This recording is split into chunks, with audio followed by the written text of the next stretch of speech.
pass things on to Sophie. Thank you. Thank you so much, everyone, for joining. I've had a look at the chat. We've got people from Detroit, all over the world. So if you'd like to say where you're calling from, it'd be lovely to see just how far-reaching this is. I'm really excited. There's so many of you here today. This is a collaboration between Teacher Horizons and WISE, Women's International Schools Empowerment, and we're talking today about nurturing and maximising career development for Okay, women in okay. schools. If you have any questions which we can't answer, we're going to give you our contact details, so do feel free to reach out, and the recording will also be shared, as will the slides as well. So we're going to make a start. We've got lots to talk about today. I will introduce myself first. My name is Sophie Peters, and I am the Safeguarding and Inclusion Coordinator and an International Advisor at Teacher Horizons. Before I was at Teacher Horizons, I was a UK trained teacher who then went international. I taught history and politics, and I got very active in inclusion whilst working internationally. And that's the reasons how I heard about WISE, and I got involved with WISE, and I reached out to Katie and Taya, I think about 2 years ago, to look at more collaboration that we could do. If you'd like to find out more, there is my email address, and I've also provided my LinkedIn, which you can also access with the QR code. I'm now going to hand over to Katie. Hi everyone, thanks for joining us. It's really nice as well to see some familiar names. I was looking at names as they were coming in, and I saw that there's some real supporters of WISE who've been long-term supporters of WISE. So thank you for joining us. So that for those of you who don't know me, I'm Katie Tomlinson, and I am the Deputy Head of School and the Head of Primary for the British School Manila. I have worked at British School Manila since 2022. Prior to that, I worked in Malaysia as a head of primary, and prior to that, I was in the north of England, if anyone can spot my Lancashire accent, and worked in 3 different schools as heads of primary before moving internationally. Because I'm not quite busy enough, I also I'm founder of the Mentorship Hub, and I have an active leadership Instagram account. I've put all of the links in the slides for you, and when you get them in a couple of days' time after the session, you'll be able to have a look at those. Introducing Thea.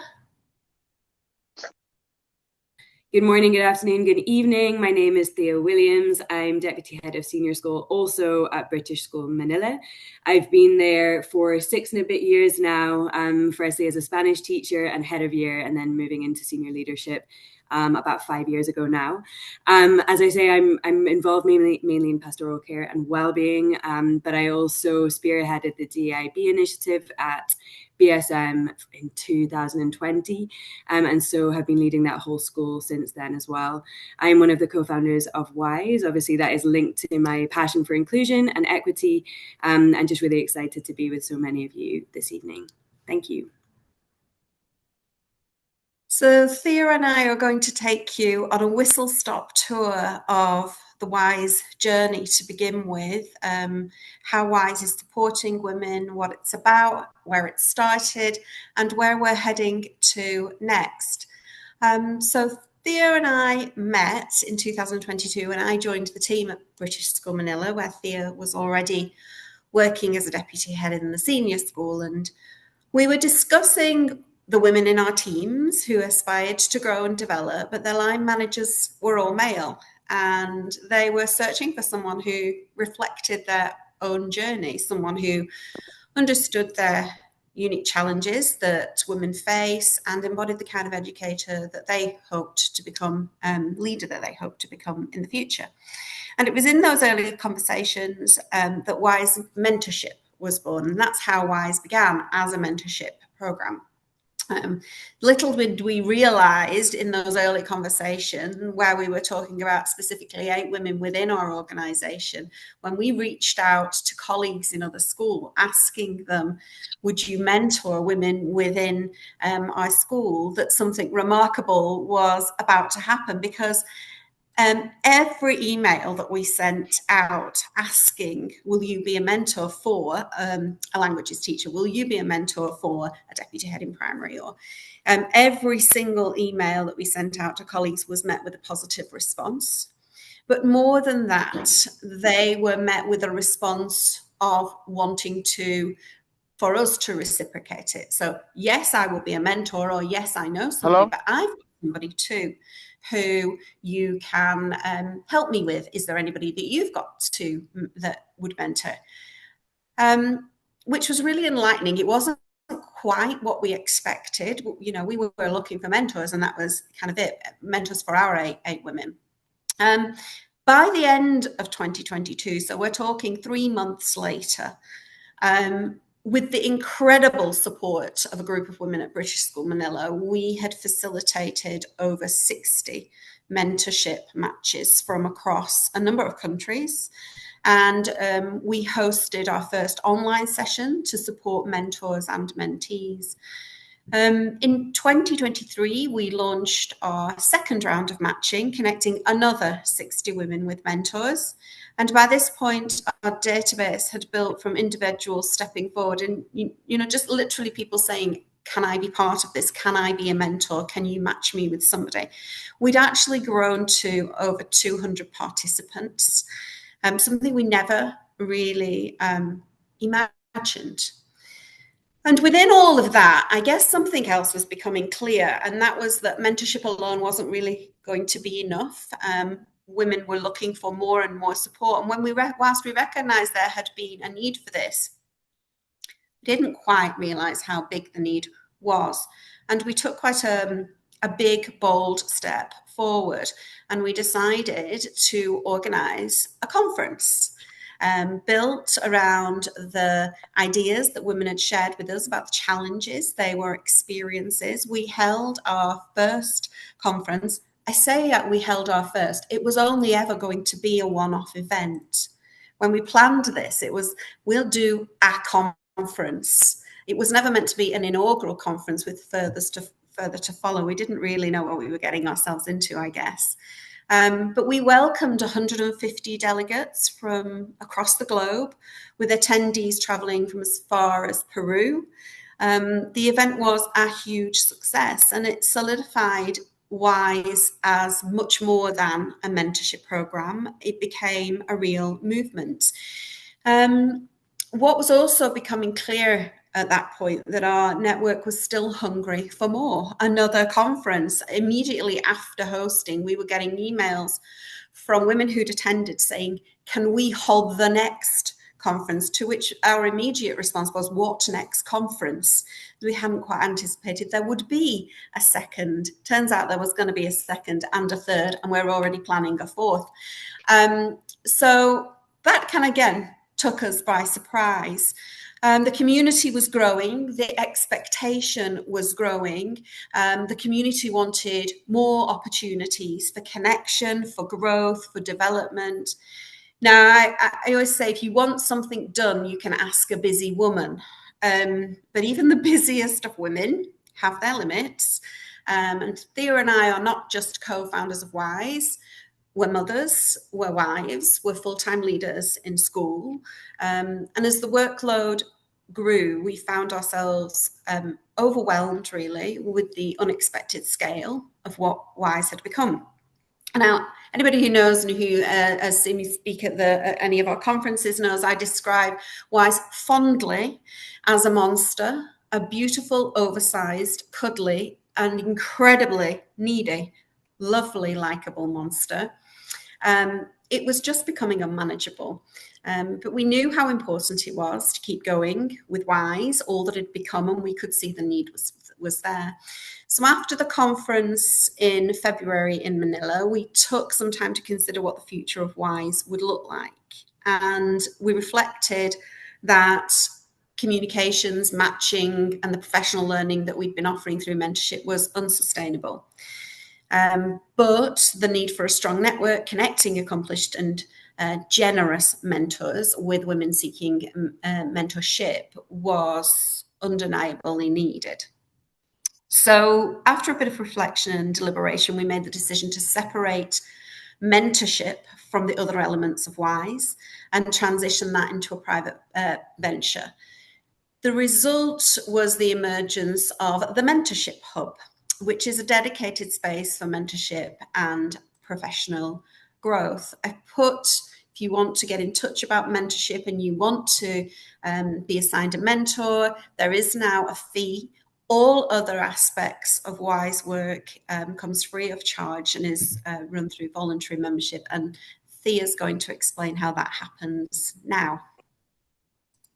Thanks, Katie. Yeah, and I think there's certainly a theme emerging here that we were wandering into something that we simply weren't prepared for. And we knew that in order to truly meet the needs of our WISE community and expand our impact, supporting more women and, of course, their students in international schools, we had to grow our leadership as well. We simply couldn't rely on just Katie and myself.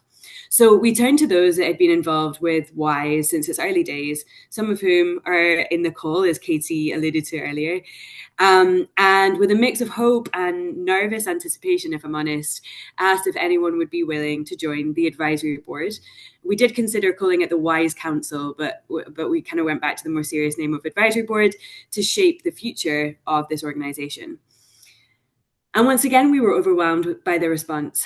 We had so many women that were willing to offer up their time, offer up their expertise, and engage in this important project.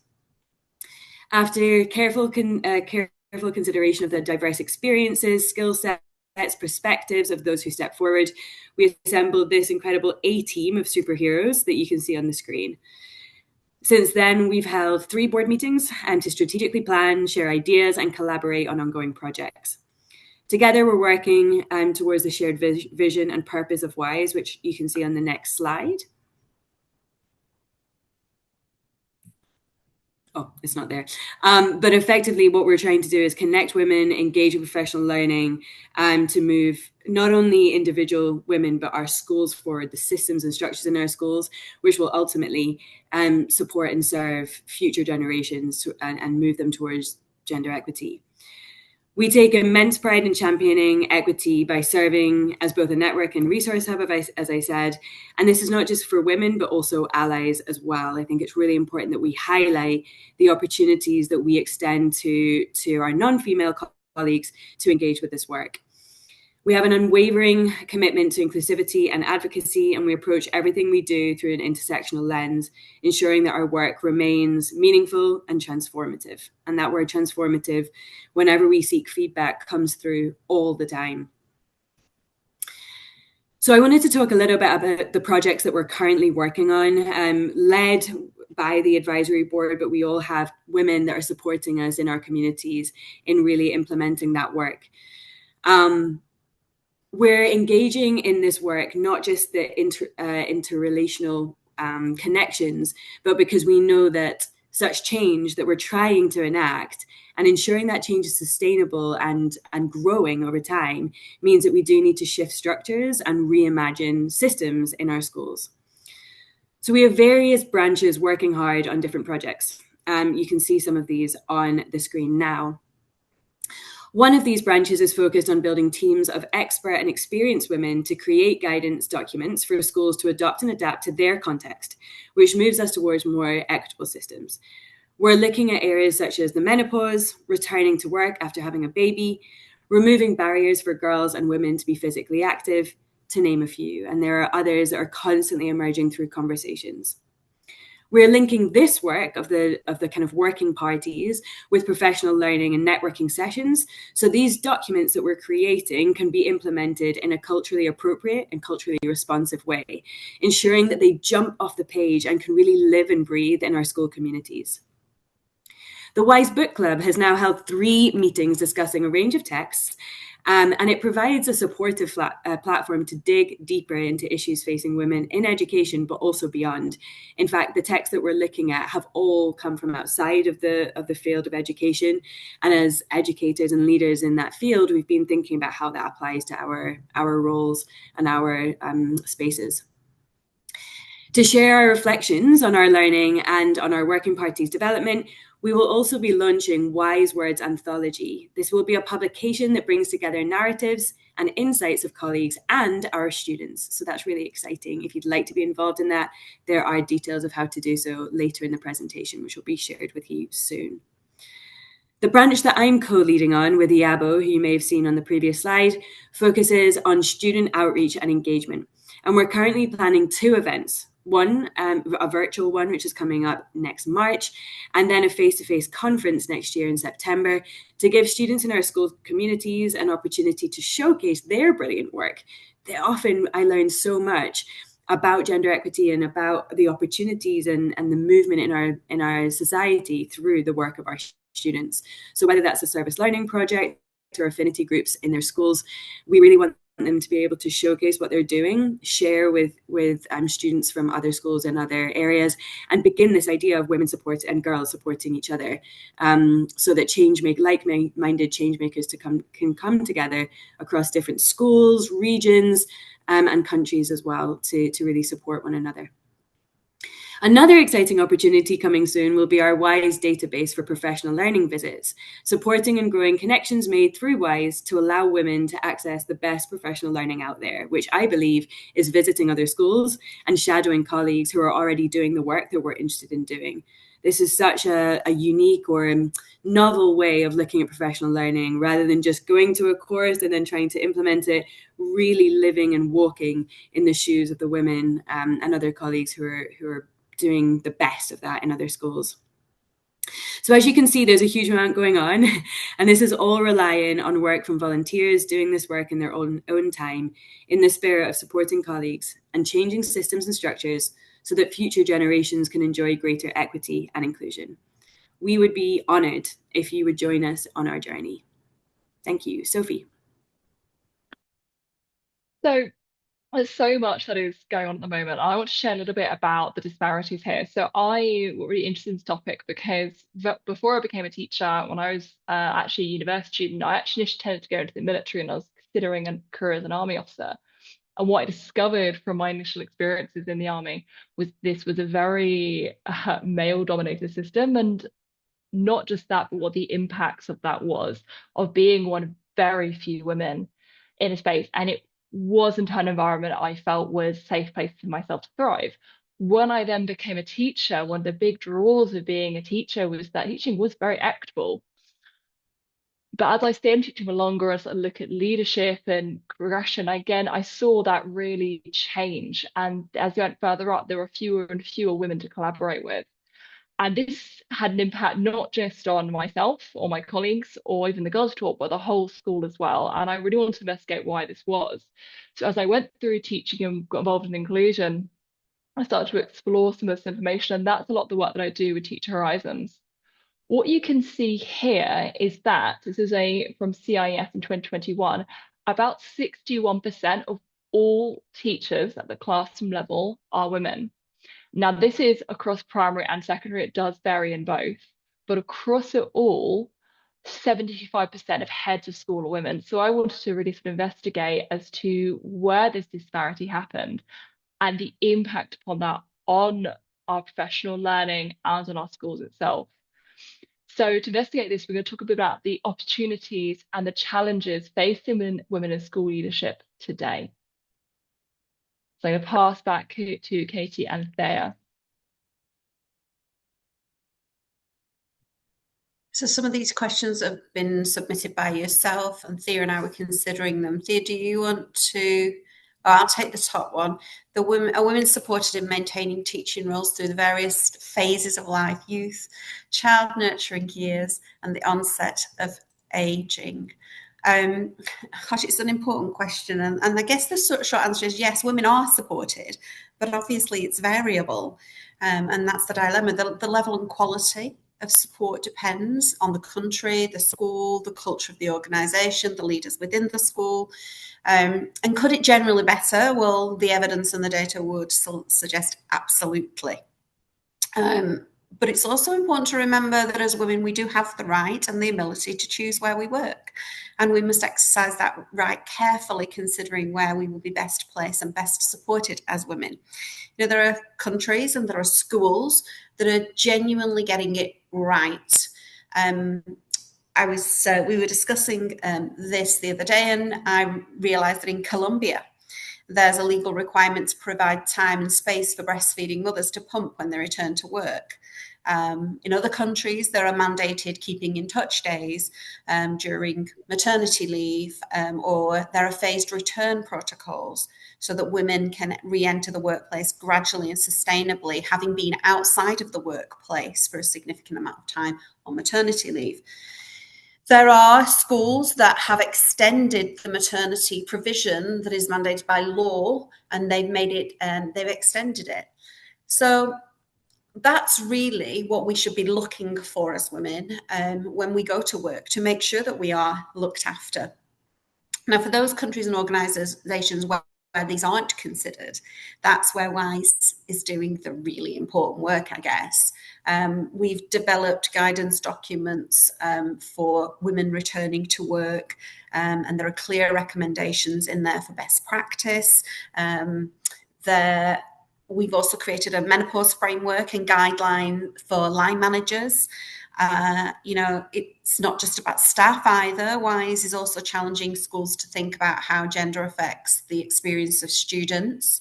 Thea's already mentioned some of those things, but by exploring things like how girls engage in physical activity, all the research says that physical activity in schools for girls drops off after the age of 7. And so we are currently working on guidance documents for what schools can do to change those patterns.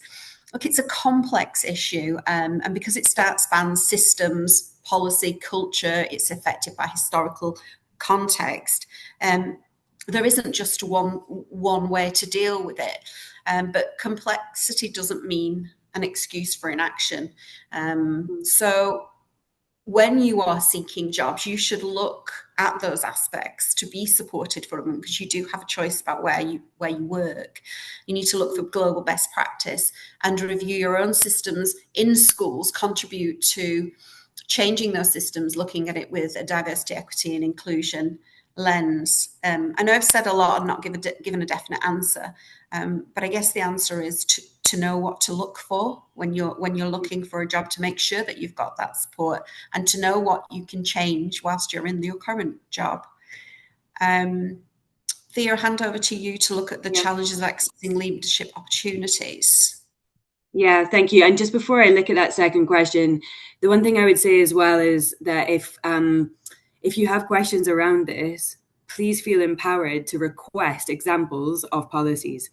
I made that a big mistake when I came out international for the first time before I had children, and didn't ask about maternity leave.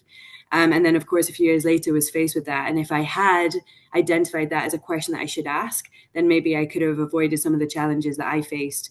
The other thing that I would say is any good school should be open to connecting you with somebody who shares important aspects of your identity. So whether that's to do with race, religion, age and stage, family dynamics. And so reach out to whoever you're doing your interviews with, or with HR, and request to have a kind of, culture chat, if you like, with somebody who's relevant, who shares that, and ask them those questions. Sometimes it's about empowering ourselves and feeling brave enough to have those conversations, I think, as well.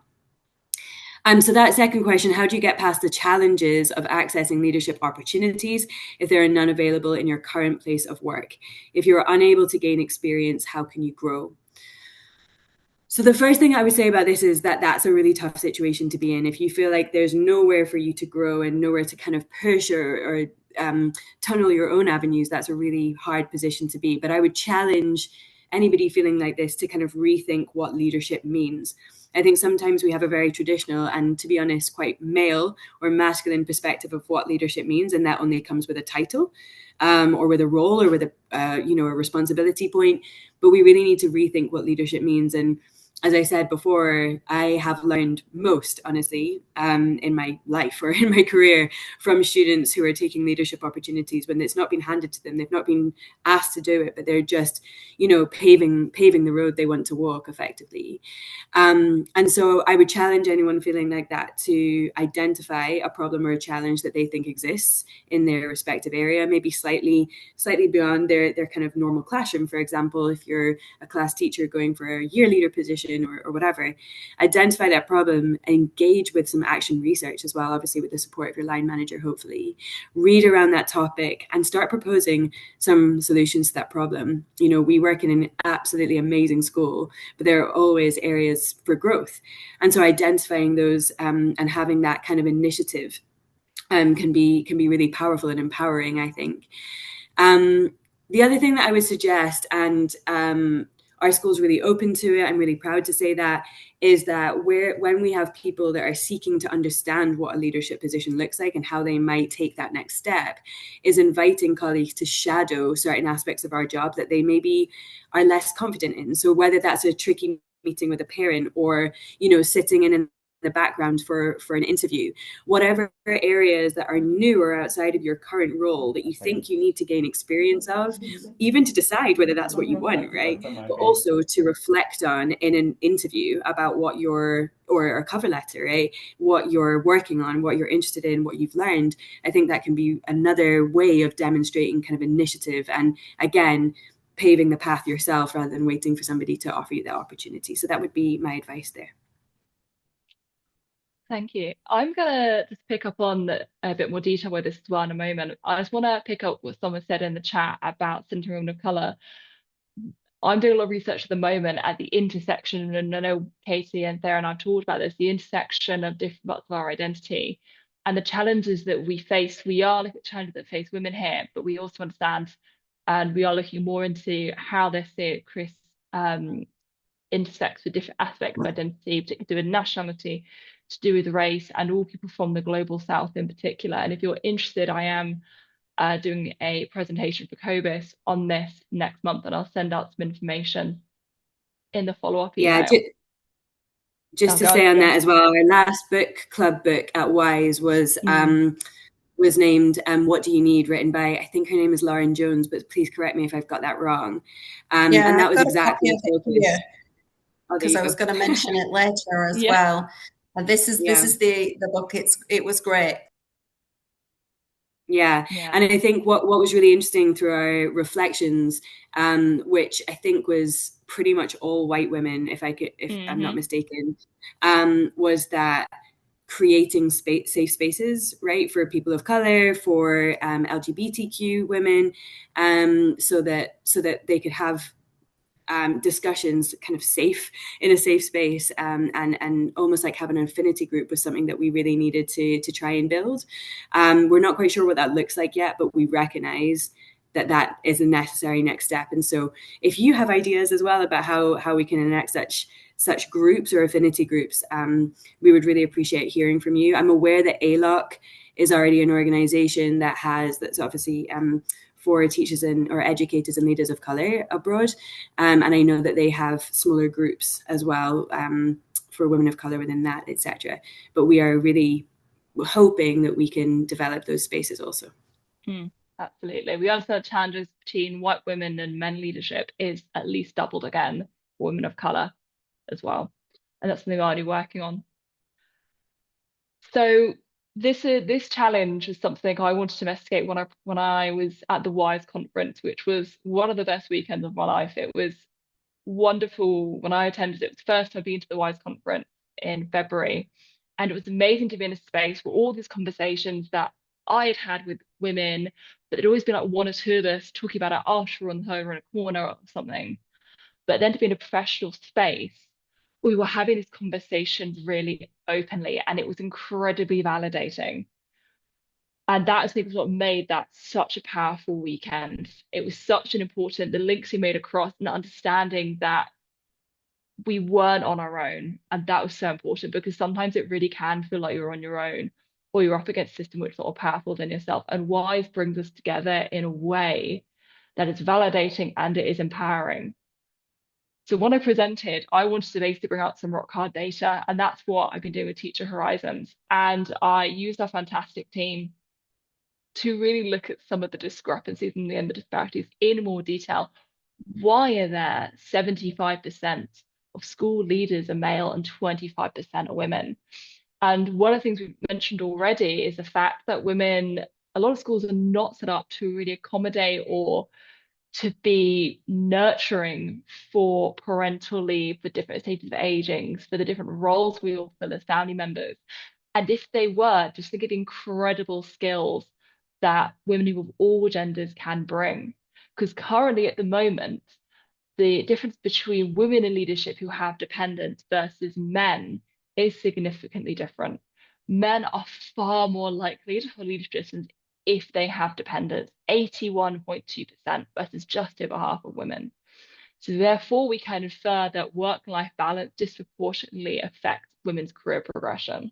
If we think about, for example, heads of PE and how much extracurricular involvement is made for someone who's an athletic director or a head of PE, and who usually has that capacity because of the way childcare is set up within schools, we can start to see what around middle leadership, leading and senior leadership, these gaps start to form. Now, I have loads of data on this, and I'm not going to share it all today because we haven't unfortunately quite got the time, but a few takeaways I did want to share. That dependents tend to benefit men, but disadvantage women in leadership. But what I did show was that married men have a significant career advantage over married women. But even before that, the very early stages, we're talking, first 2 to 3 years in our careers, men enter leadership earlier and progress faster. And also what we saw is at the very end of their careers, people with 20 plus years experience, that men who have more experience are perceived more positively than women. And there's a series of reasons for that as well. So with this, we're now going to move on to opportunities. So I'm going to pass back to Katie and Thea. So I actually thought I might ask this one directly, I think it's a really powerful one, Thea. What difference does having women in senior leadership roles make to school culture and decision making? Thank you for that question. I don't think I can answer this question completely comprehensively. I'm sure there are things that I'm not going to think about, right? So I'd love to hear from people in the chat about their experiences.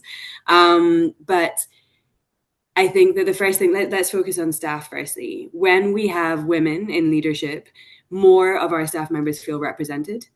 There is more diverse perspectives for sure on the leadership team, and therefore decisions are more carefully considered from different perspectives. And I think actually that kind of multiplies. As soon as you have one person offering an alternative perspective, a different experience, once that's offered, then that often kind of prompts further questions. Okay, well, if we're considering how this might impact women, are we also thinking about how this might impact differently abled people or neurodivergent people? And so it kind of sparks that conversation. If you have a kind of a homogenous group that's only looking at things through one perspective, you're simply just not going to satisfy or support the majority of the people in your school, particularly given the data you shared, Sophie, that so many more of our teachers are female. So that's the first thing I would say, that I think decisions are more considered. I think probably things move slightly more slowly because we tend to be more collaborative as women, and again more considered. But I don't think that's a bad thing in my opinion. So that's the staff aspect, and of course that's not just the micro decisions day to day. That's also the building of the policies, the building of the systems and structures I've already mentioned.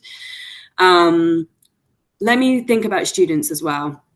I think I'll share something that one of our governors said to me.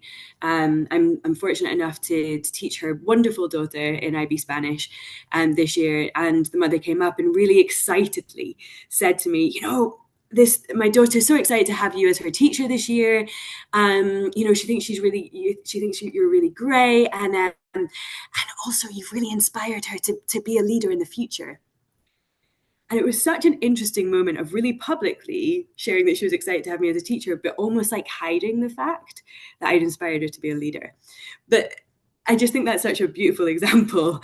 It's sad that she wanted to maybe hide that, but a beautiful example of where, she's seen Katie and I and other female colleagues and gone, okay, I can do this. And other feedback from students in our community is that since we started WISE, conversations around gender, not just about girls, but other genders also have started, not just in the organized events, but in the classroom, in the IB common room, over lunch, in the playground. It's almost like we've given them permission, because we have female leaders that are starting these conversations more publicly. We've given them permission to ask hard questions right, of each other as well. And so I know that having female leaders who are proactive, right, and feminists and advocates for equity and inclusion changes everything. It changes things at every level, and I'm really proud of that. Thank you so much. Katie, what roles can allies of all genders play in advocating for female leadership? I'm going to focus on what good allyship looks like, and that's good allyship for all of us, whether you're being an ally for another woman, whether you're being an ally for a woman of color or a trans person or a person with disability. I think it kind of looks similar. And to be honest, it's a whole webinar all on its own, but I'm going to be as helpful as I can. For me, there's three main ways that anyone can be a great ally. I think the first thing is to educate yourself. So read the books, listen to the podcasts, ask questions, make an intentional effort to surround yourself with people you can have conversations with that make you think and that challenge your thinking. A few books I always recommend. We've looked at some in the Wise Book Club. Invisible Women is a great starting point because that exposes the data bias in the world. And none of these are actually education books, but they are about educating you for what women are going through. The other one is the one that we were talking about before. What do you need? It's about women of color, but honestly, what helps one intersectional identity helps everybody. And I often talk about the rising tide lifting all ships. Another one that I'd recommend is Fix the System, Not the Women. Laura Bates. Laura Bates has written some fabulous books, but the title of this one kind of says it all. So educating yourself, and if you want to keep learning, joining the Wise Book Club is a great start to be able to keep stretching your thinking and hearing new perspectives and spending time with other people in the Wise network. So first thing you do, educate yourself and be intentional about doing that. Second, I think building connections, and within that staying very curious. So taking the time to connect and listen and to be really curious about people that are different to you. Asking the questions, what's it like for you? What would have made this easier? Just doing a lot of listening really carefully to what people are saying and the language they're using, and asking, help me understand that more. And, sometimes the answers are really simple and actually quite eye-opening. So in a recent conversation, a 48-year-old woman was chatting with her 30-year-old male line manager, and she asked, what do you need, as part of their conversation, and her answer was really simple but took him by surprise. I need a classroom that's nearest to the bathroom. I need a long black cardigan hanging behind the door at all times. Now, it sounds really small, but actually this is huge because she was experiencing flooding periods during a period of menopause. She needed quick access to the bathroom and a way to return without the embarrassment of bloodstained clothing. So whether it's supporting women in returning from maternity leave, backing an ambitious middle leader, pushing for the next step, or whether it's about asking the questions, what do you need? You can do that. And the third thing I think that's really important, and I got this from the What Do You Need book, where Lauren Wilson talks about allyship in the last chapter. It isn't about turning up once, doing a bit of a tick. Oh, I went to this webinar, so now I'm an ally. Or I had a conversation with the woman of color, now I'm an ally. It kind of means showing up again and again and again, continuously learning, continuously connecting, continuously acting. So having, it in your mind all the time, when you're aware of a policy decision that's coming, or you're sitting in a meeting asking yourself, how does this affect women? How does this affect persons of disability? It's about looking at everything with a DEIB lens. When a training request is refused, asking the question, how has this decision contributed to a diversity problem or made things better or worse for marginalised groups? So keep connecting, keep learning, keep showing up, and be persistent with it. Would be what I said about this. Can I add one thing? Because I'd love to give Katie a bit of a shout out. One thing that Katie does amazingly well is always make sure that the name of younger women who are aspiring leaders and other people from marginalized communities, she makes sure that their name is in the room and that they're being considered. And we call that sponsorship, right? But I am absolutely sure that many of the opportunities that I've been given is because Katie's been, not asking for any thanks, but she's been there and supporting me in the background and being my cheerleader. And I think allies do that. Allies do that when, even putting somebody else's name before their own. I was going to add to that as well, because I've had a few experiences. Someone said, I'm an ally, but, I can't intervene in this situation. Obviously, allyship, or being an ally, is a verb and not a noun. So it's always something we have to be doing, not just say that we are instead of a doing. Thank you so much. We got loads of sort of comments and questions in the chat. So I want to take this point to say the response we had to this webinar was incredible. I was very excited to tell Katie and Thea how many sunks we had and how many questions were submitted. We are not able to get through them all. We try to cover as many as possible, but please do reach out. And by joining the WISE community, which we'll follow up with more in a minute, you can access to so many more of these conversations. So thank you. Please do keep the comments and questions coming as well.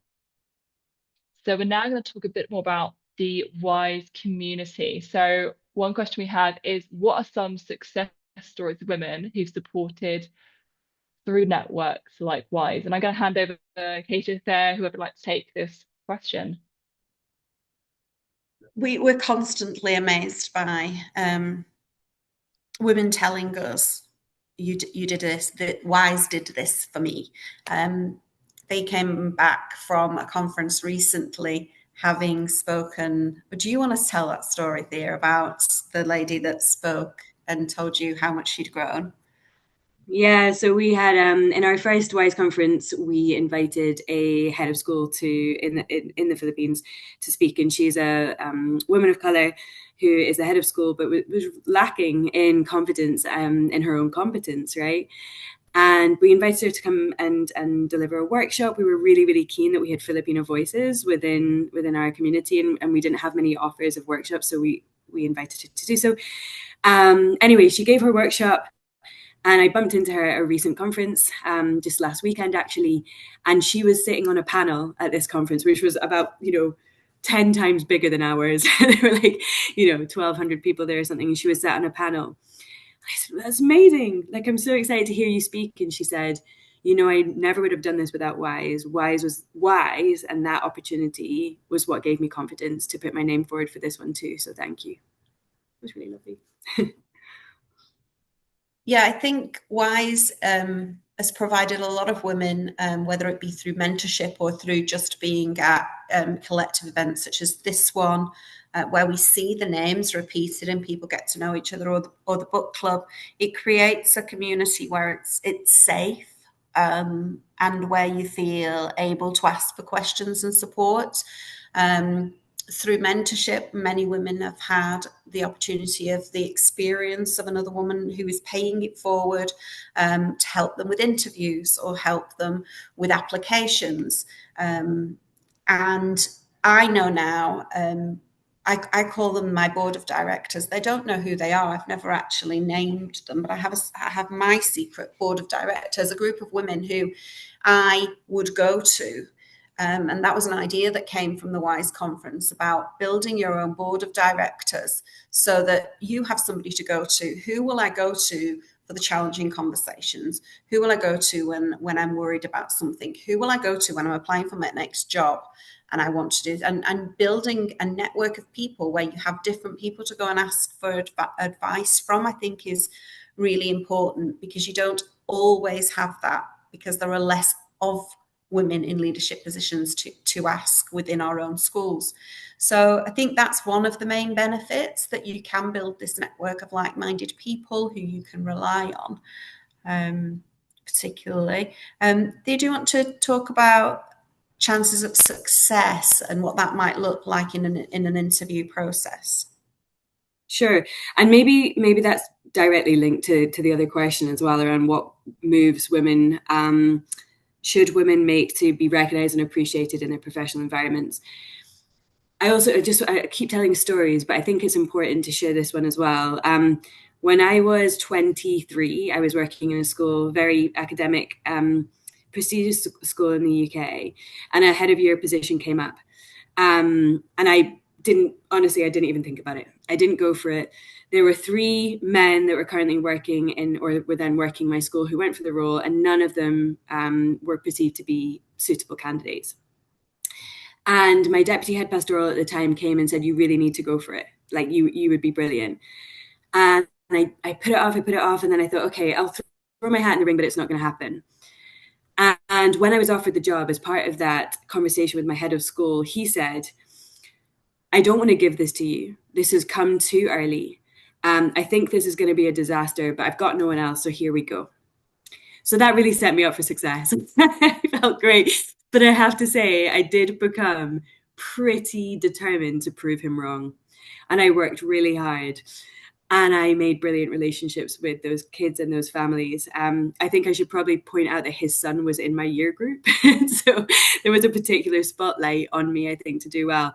But I think I did pretty well in that role. I loved it. I absolutely loved it, and carried on being a head of year, and then obviously came into being a deputy. But the same thing happened with this role. I didn't go for this role initially. And my head of school at the time, who was a woman as well, approached me again and said, "You need to go for this. You need to go for this role. You're ready." And I didn't think I was.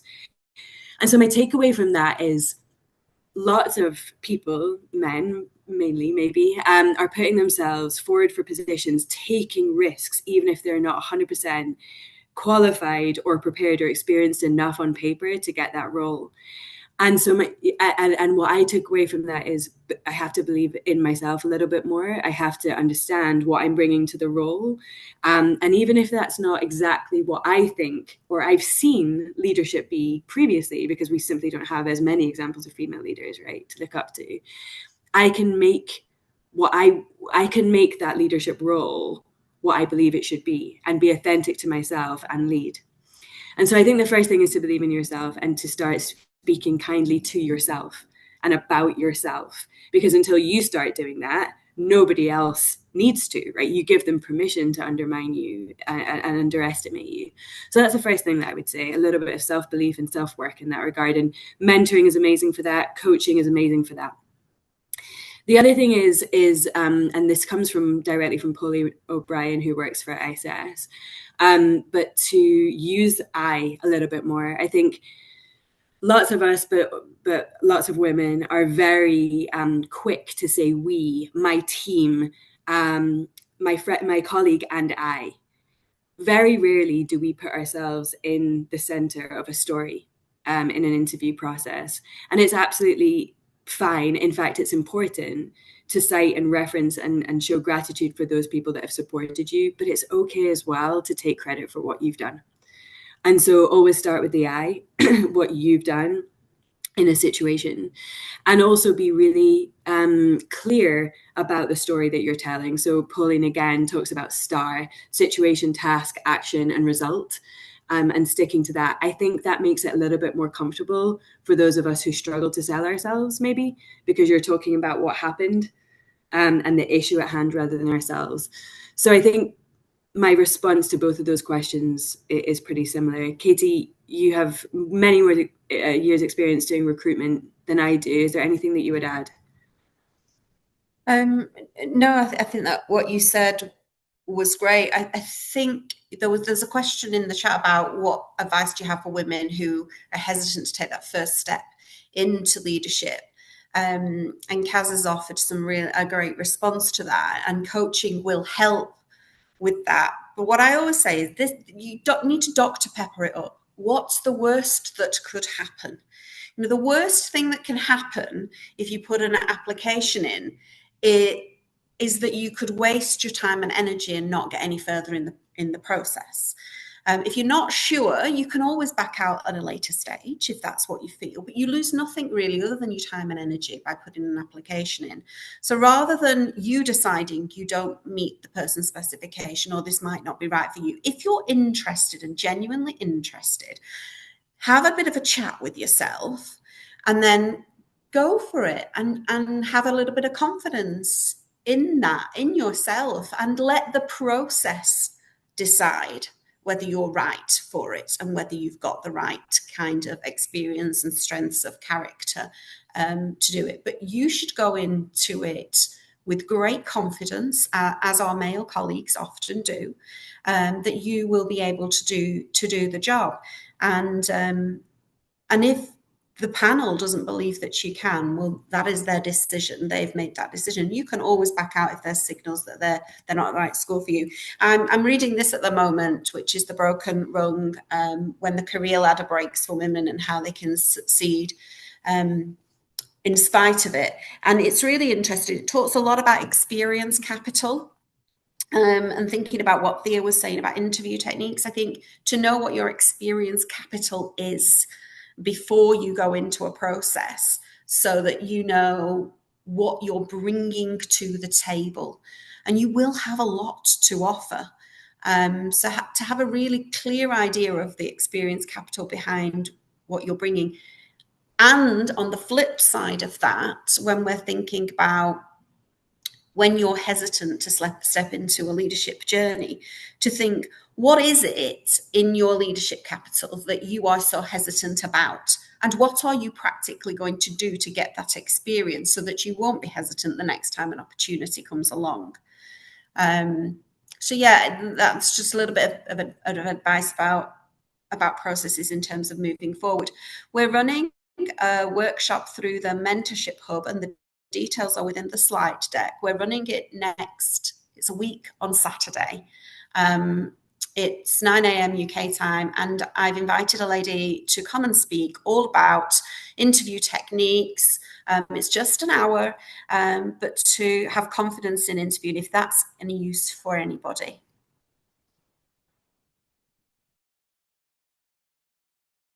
Brilliant. Thank you so much. Anything to add about sort of being recognized or appreciated in their professional environment? About sort of like another 2 minutes in the slide, or we can move on. There's fantastic comments in the chat though. Thank you everyone for who's adding that there as well.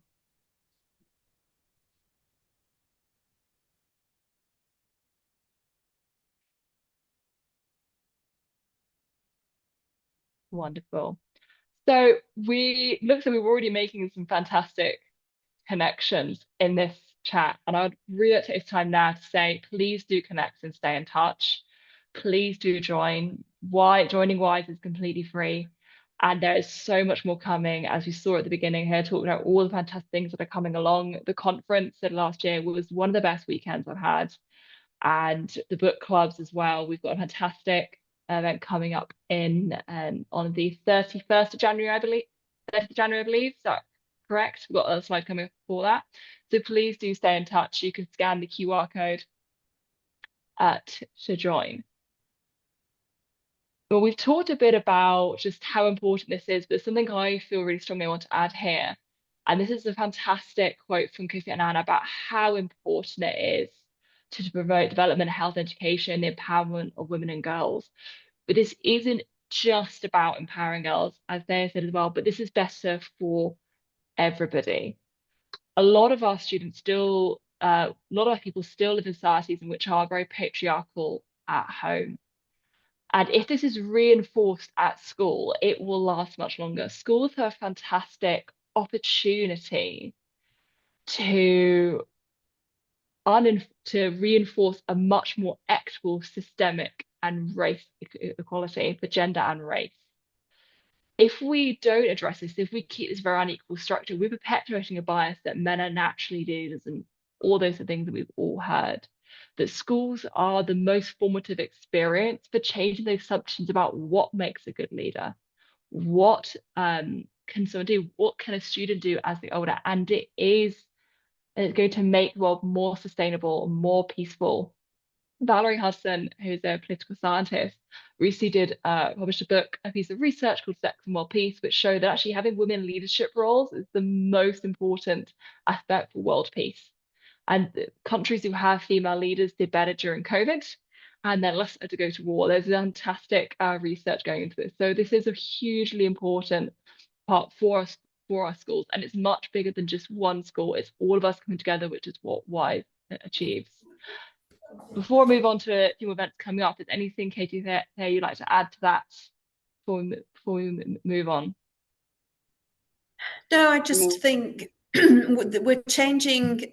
Sometimes I feel frustrated. I think it's normal to feel frustrated around some of this as women. The pace of change can feel really slow and minimal, but we've got to remember that changing systems takes time. And in focusing on the girls in our systems as well, we're making change for generations to come.